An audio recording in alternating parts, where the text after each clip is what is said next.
E, aproveitando, né, lembrei de mais uma coisinha aqui em relação a essa questão de despedida. Quando a gente fala de despedir de pessoas, também é relevante, é muito importante.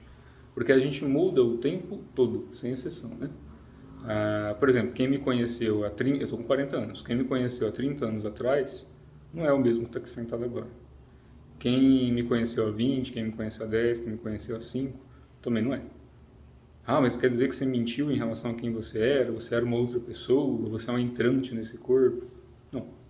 A gente só passa por mutações. Na verdade, não é que eu deixei de ser quem eu era. Na verdade, eu estou todos os dias reconhecendo quem eu realmente sou e não quem eu fui moldado para ser. Porque, de certa forma, o ser ou não ser do que o pessoal comenta, né, do que tange a relação humana, o ser ou não ser, eis a questão, tem mais a ver com como fui condicionado ou não, sairei disso ou não. Essa seria talvez uma pergunta mais interessante, porque, como eu já comentei anteriormente, as pessoas se definem pelo que lembram, pela memória que têm das coisas, pelo que se identifica com o meio. Por isso que a identificação é uma palavra-chave para muita coisa que a gente pratica do que eu passo, principalmente para quem está praticando mesmo algumas coisas internas. A identificação com as coisas é importante, e a falta dela é mais importante ainda. Porque para tudo aquilo que a gente deposita a intenção, que gera uma identificação, é ali que a gente fica atado. Então, se você achar que você é uma coisa, é nisso que você vai se tornar. Porque você está colocando a tua energia, você está colocando a tua energia ali e depositando uma intenção para que essa energia seja cultivada, porque você está dando uma forma para aquilo. E na linha de tempo, de certa forma, a energia não entende o tempo e espaço, ela vai mandar essa informação e em algum momento você vai vivenciá-la, de uma forma ou outra. Então é importante a gente tirar a identificação e o apego. Por isso que nas linhas de yoga, nas linhas taoístas, budistas, a gente fala muito do desapego. Porque o desapego é importante e não o desapego de você deixar de ter um conforto, de ter a barriga cheia, de poder se alimentar direitinho, de dar um conforto para você e para sua família. Não tem a ver com isso. Tem a ver com ter tudo isso, se for possível, independente da sua condição de vida, se for muito alto ou muito baixo em relação à parte financeira, mas você ter condições de usar tudo isso que você tem sem estar apegado ou atado a isso, que ponto que você não tiver por algum motivo, você surte e tem um treco e morra. E aí vai gerar, de certa forma, uma identificação contrária que gera todo esse ciclo kármico. Karma se dá por identificação também, né? Ação e reação. Karma é a significação. Só que toda ação gera uma reação. Então já tem aí as leis da física básica. Se você chutar a beirada da cama, vai doer o dedinho. Isso é karma imediato. E tem aqueles que a energia movimenta a partir das nossas ações acumuladas. E isso não tem a ver com aquela reguinha ou com aquela balancinha de salto positivo ou negativo. Esqueçam isso. Tem a ver com identificação. Não importa o que você fez ou faça, importa o que você está fazendo agora e a identificação que você gera para com isso. A partir do momento que isso está afetando também a identificação de uma outra pessoa, então você está gerando um efeito, porque você já não tem mais só a sua identificação, já está criando uma identificação contrária no livre-arbítrio de uma outra energia que está movimentando outra coisa. É a mesma coisa que você vai lá e machucar uma pessoa sem motivo algum, ou de repente fazer algo contra ela, físico ou energeticamente. A partir do momento que você movimentar a energia, você está movimentando algo, e é aquilo que eu comentei em vídeos anteriores que você gera, tipo um CPF cósmico, vai sendo bem leigo, é como se fosse uma bolinha de energia, e aqui tem uma parte da sua energia. Isso não tem como ser modificado até certo ponto, porque essa energia parte da sua intenção, é a sua intenção que está movimentando. Então, enquanto a sua intenção estiver ali e algo estiver sustentando isso, aquela energia vai continuar movimentando algumas coisas. A gente tem que tirar a identificação, tirar esse apego, para que a gente realmente possa ter uma condição de vida boa, confortável, mas ao mesmo tempo livre de excessos.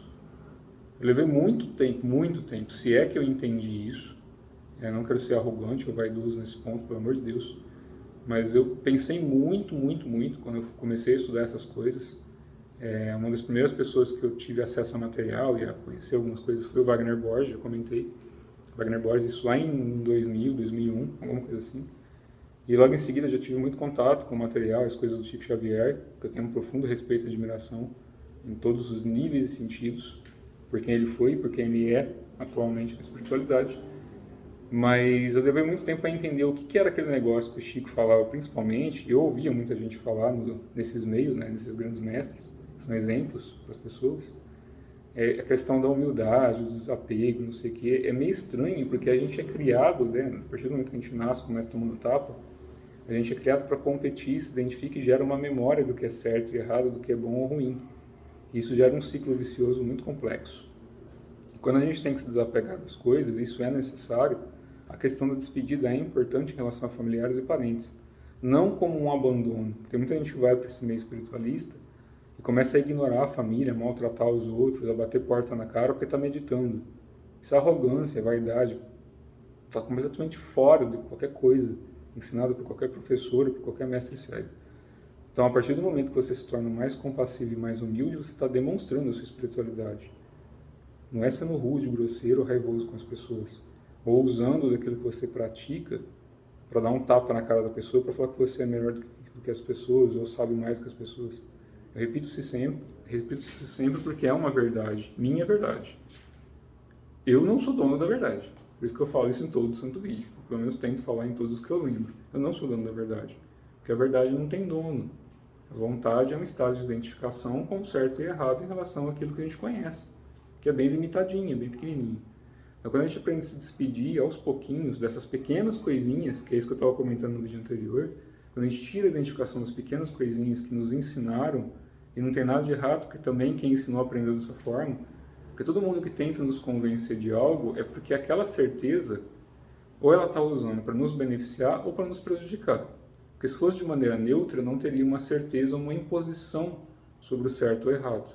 Quando a gente tem um argumento válido, sólido, bem trabalhado, que é que nem os advogados fazem, né? Vão defender algo ali que eles acreditam ou desacreditam, mas que estão ali defendendo por um trabalho. No nosso caso, a gente não está trabalhando, a gente está desenvolvendo a consciência, ou despertando ela, né? Porque a gente não desenvolve algo que já é natural, a gente só volta a se identificar com aquilo que a gente perdeu, ou recordando aquilo que a gente esqueceu, que nem Sócrates dizia. A gente recorda isso. Conforme a gente vai crescendo, não é que a gente vai crescendo, a gente vai recordando coisas. Quando a gente é criança, a gente nasce puro e neutro. Até certo ponto, vai, que não é bem assim na prática também. Mas vamos dizer que a gente nasce ali com uma caixinha um pouco mais livre, que pode ser alimentada de coisas boas ou ruins. Isso gera um padrão de identificação que a gente vai arrastando ao longo da vida. Quando a gente vai depurando e aprendendo a trabalhar e movimentar essa energia, é muito bonito. Porque a gente vai deixando coisas para trás e a gente vai recordando quem a gente é. Vai recordando a nossa essência e o nosso coletivo. E aí fica difícil querer machucar uma pessoa, prejudicar propositadamente, a não ser que seja um caso muito extremo, que não tenha como fazer nada e você já jogou o negócio para cima e não teve solução. E mesmo assim não vai ser de uma forma grosseira, rude, raivosa. Porque aí você cria, de novo, uma movimentação de energia que não é legal. Então, a partir do momento que você quer saber se você está andando bem, está meditando bem, está praticando bem, observa como você está tratando as pessoas ao redor. Seja da sua família, seja do seu próprio corpo, está desdenhando, ignorando e querendo virar alguma coisa que você não é agora, e você tem um porquê estar usando esse corpo, é o seu Dharma, seu momento de passagem. Então você vai passar por um corpo humano, por um corpo de ET, por um corpo espiritual, até o manifesto, até se dissolver. Como já veio e fez isso outras milhares de vezes, tudo tem um porquê, tudo tem um propósito. Quando a gente acha, né, ou reconhece o nosso Dharma, isso ninguém pode nos dizer. Ninguém vai nos dizer o nosso Dharma, porque o Dharma ele parte de dentro para fora, ele não é dito em palavras, né? Você tem que sentir, você tem que se conectar a isso, você tem que ser isso. Essa palavra é mais correta, você tem que se tornar o seu próprio Dharma, colocar ele em ação, para que isso possa gerar a não ação, que é o agir naturalmente. Então, a partir do momento que você coloca em ação o buscar o caminho para que você possa caminhar, a caminhada, né, o caminho em si, se torna o próprio Dharma. Se torna a própria essência até a vacuidade, ou vazio primordial, ou manifesto, é tudo a mesma coisa. Então a gente vai se despedindo de coisas pequenas, para que as coisas grandes possam se tornar realmente pequenas também, e a gente possa desfazer ambas em nós mesmos. Então isso por enquanto é místico, isso por enquanto parece poema do Tao Te Ching, mas não é. Isso é o que a gente pratica no dia a dia. E o desapego, a sensação de deixar ir é muito importante, é o soltar, né? Eu falo muito de soltar. As pessoas precisam de aprender a soltar, em todos os sentidos. E aí a coisa começa a ficar um pouco mais tranquila, certo? Tudo de bom.